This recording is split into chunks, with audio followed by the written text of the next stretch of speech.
All right, so in the prior video, we talked about Iris Marion Young's theory of oppression and how it's this inhibition of one's capacities and feelings based off of this arbitrary social group membership, and how it's structural and it's institutional. It's so much bigger than us as individuals, and how this oppression impacts our identities because our identities are relational. They're based off of these social practices in society. So what are the 5 phases of oppression, right? If she's trying to come up with a definition of oppression that describes everyone who is oppressed in terms of what they're experiencing, yet there are different aspects of oppression that people experience. So someone could be exploited, but not necessarily experiencing cultural imperialism. Someone can experience cultural imperialism, but not necessarily experience powerlessness, right? So there's so many phases of oppression. So let's dig in then. There are 5 phases of oppression. The first one is exploitation. The second one is marginalization. The third one is powerlessness. The fourth one is cultural imperialism. And the fifth one is violence. So what is exploitation? It relates to structural relations between social groups, right? The labor market is a really good example of how exploitation can occur.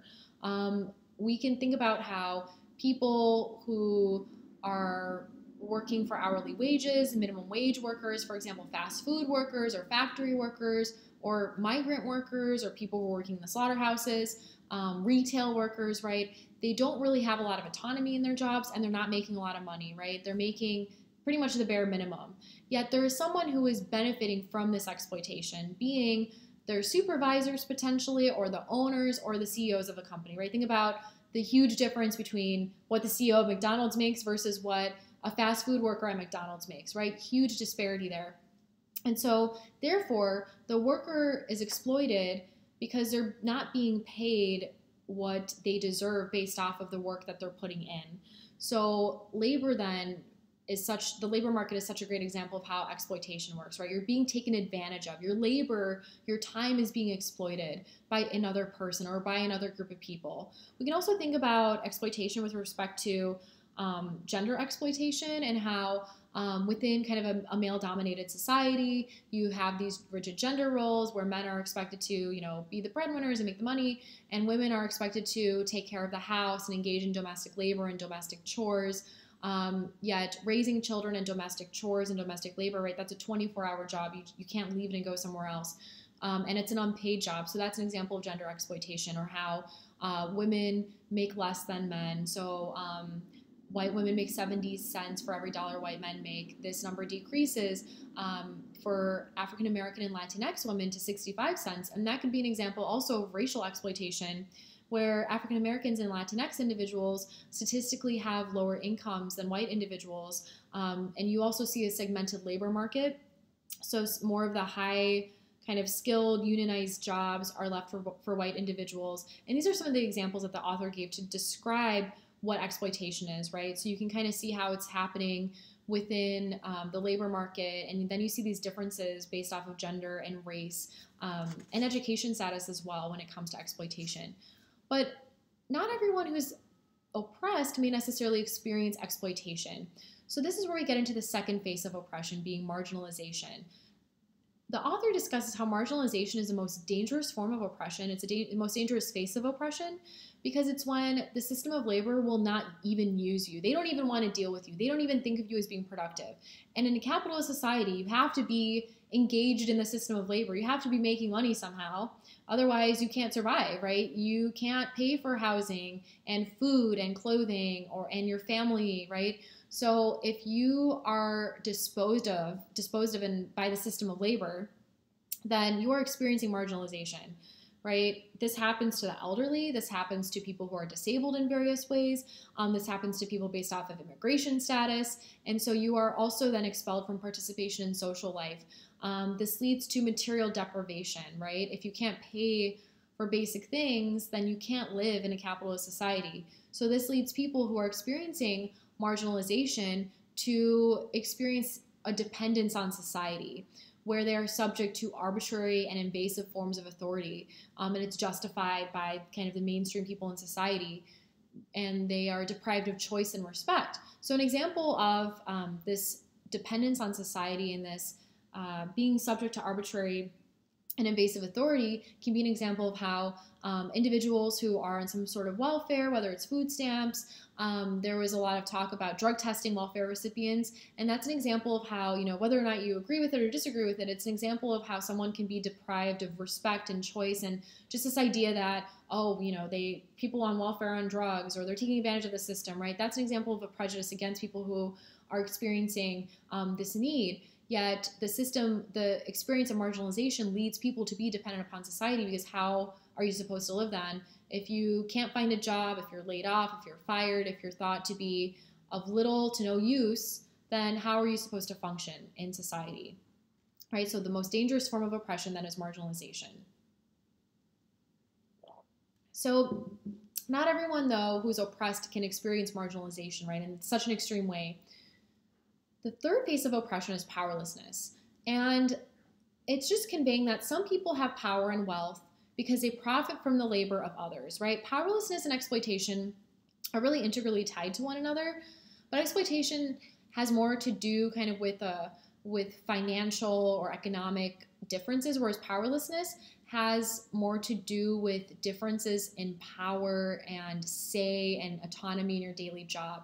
So if someone is experiencing powerlessness in their job, that means they don't really have autonomy, they don't have choice, they're not treated with dignity, they don't really have a say in what they're doing in the day-to-day endeavors. They don't really get to exercise their skills, their creativity, their intelligence. They're just told by someone, this is what you have to do and this is how you do it, right? So fast food workers and factory workers are really a great example of individuals who experience this powerlessness.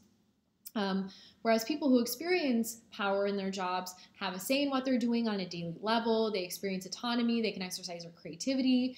They can earn respect from people. But what's interesting is that some people who are in these powerful positions benefit from the powerlessness of individuals who are not in these powerful positions. So the easiest way to think about this is the difference between menial and physical labor versus mental and professional labor. So mental and professional labor, right, they tend to be more highly skilled and have more education, more highly paid jobs. And so the individuals in these higher paying jobs sometimes benefit from the fact that people in these lower paying jobs don't necessarily have as much of a say in what they're doing. And another way to think about this is, let's say, someone is a financial analyst and they're making a lot of money and they choose to shop at Walmart or they choose to go to McDonald's, right? They are basically benefiting from purchasing these products at these stores, at these institutions where the workers are paid very little. So that's an example of how some people who have power and wealth can profit from the labor of others, or someone who is very wealthy can hire a cleaning person and not really pay them that much because a cleaning person doesn't really have a lot of options in the labor market necessarily, or they're not necessarily in high demand. So it's an example of someone who has power and wealth who can be taking advantage of the labor of other individuals, right? So powerlessness. Now, all of these forms of oppression, a lot of them have to do with the labor market. Cultural imperialism, which is the fourth phase of oppression, doesn't really have to do with the labor market. It is more of kind of an abstract phase of oppression. It's when someone experiences the dominant meanings of a society and realizes that their particular perspective, culture, ethnicity, religion is othered, right? It's not viewed as normal. It's not viewed as superior. It's viewed as inferior sometimes. It's viewed as an exception, as something that's unnatural, perhaps. It's rendering the particular perspective of a group as invisible. So some groups in society are viewed as the dominant groups in society. Think about makeup, think about the beauty industry in our society, think about Eurocentrism and how white features and white skin and kind of straight silky hair is viewed as what is beautiful in our society. And that is an example of ethnocentrism, because not everyone has these specific features, yet it's been viewed as kind of the dominant ideal of beauty in our society. And so people who grow up who don't necessarily have these features of a particular skin color or hair type or body type or facial features, right? They see themselves as other. They think of themselves as ugly, or they internalize kind of these negative stereotypes in society. And so that's what the author refers to when she is talking about a double consciousness, which was first coined by W.E.B. Du Bois. And it's when you look at yourself through the dominant culture's kind of perspective, through the dominant culture's eyes. So you see yourself as another, or you wish you had a different skin tone, you wish you had different hair, you wish you had different features, right? That's what it means to experience cultural imperialism, right? Your culture, yourself, right? You're viewed as an other, you're viewed as something that's deviant.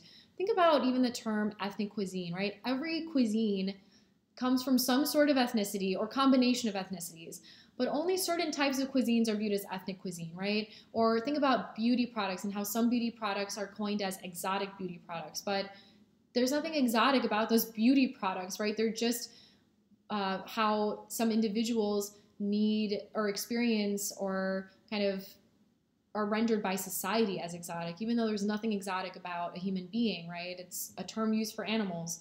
So it's just an example of how your identity and your social group and your perspective is viewed as an other. And so you can be invisible, your understanding of self or your culture can be viewed as something that is an exception to society. In one of the articles I posted on Blackboard, it was an article from the New York Times where Aziz Ansari, who's a popular comedian, was interviewed, and he talks about how there's a lack of South Asians on TV and in films. And prior to, I guess, this most recent decade, people who were Indian, there was barely any representations of Indians on TV and films.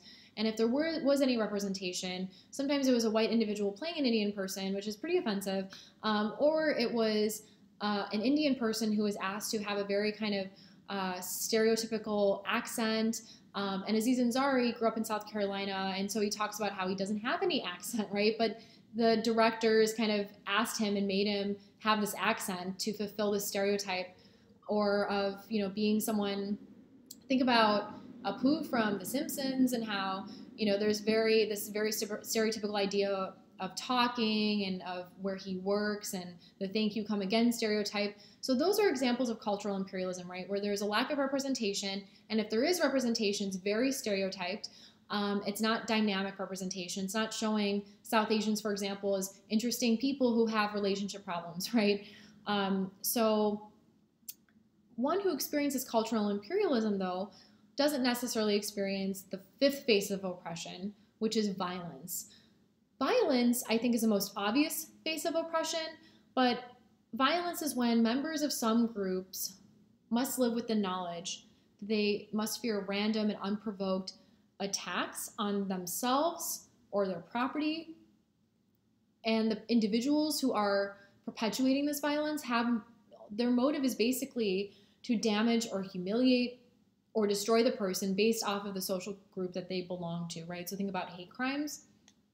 The individuals have done nothing to deserve this violence or this, this negation of character, this negation of identity. Yet multiple groups of people have to face the fear of this, right? Women have to live with the fear of being raped. Arabs and Muslims, people who are perceived to be Arab and Muslim, have to deal with the fear of being racially profiled at airports or being victims of hate crimes or being profiled as terrorists. LGBTQ plus individuals experience a lot of crimes, specifically hate crimes and violence. 24 transgender women of color have died this year, right, through hate crimes. So it's just an example of how individuals who are oppressed and who experience violence specifically have to deal with this fear of these unprovoked random attacks. Or with respect to police brutality, right, and how African Americans have to live with the fear of being racially profiled, or, you know, with the immigration debates in society, right, Latinx individuals have to live with the fear of, you know, being stereotyped as not belonging in this country, and there's all, you know, this deportation with ICE, and, you know, there's a lot of fear, there's a lot of violence happening, so people have to kind of live with this fear if they are in an oppressed group based off of their arbitrary social identity.